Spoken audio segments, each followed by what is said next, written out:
পুজো শেষ হওয়ার পর একটা রবিবার দেখে আমি আর ত্রয়জিৎ বেরিয়ে পড়লাম আমার এক বন্ধুর বাড়িতে। সেই বন্ধুর বাড়িতে গিয়ে কেমন কি খাওয়া দাওয়া করলাম সেটাই আজকে তোমাদের সাথে শেয়ার করব। আসলে আমার এই বন্ধুটি দার্জিলিং গিয়ে মানে গোপালধারা থেকে আমাদের জন্য চা এনেছিল, তো সেটাই আনতে যাচ্ছিলাম। আর এখানে দেখো, এটা হচ্ছে ওর মেয়ে কুহু। আমি ওকে বলছি একটু হাই করে দে আর তোর নামটা বলে দে, তাই ও চলে এসেছে আমার সাথে হাই করতে তোমাদেরকে। কি কি খেলাম এবার দেখে নাও। এখানে এটা মিষ্টি কুমড়ো, কচি মিষ্টি কুমড়ো বেসনে ডুবিয়ে পাতলা পাতলা করে কেটে বেসনে ডুবিয়ে ভাজা হচ্ছে। এটা গরম ভাতে খেতে দারুণ লাগে। আর তার সাথে ছিল সেই দিন টমেটো দিয়ে করা মসুর ডাল, আর হচ্ছে একটা চিংড়ি মাছের প্রিপারেশন, দারুণ খেতে হয়েছিল।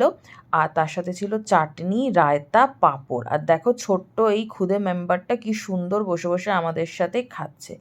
তো ও আমাদের সাথে সেদিন খেয়েছিল, আর প্রত্যেকটা রান্না দারুণ হয়েছিল। খাওয়া দাওয়া করে আমরা রবিবারটা খুব ভালো করে কাটিয়ে বাড়ি ফিরে এলাম। তো আজকের মতো যাই।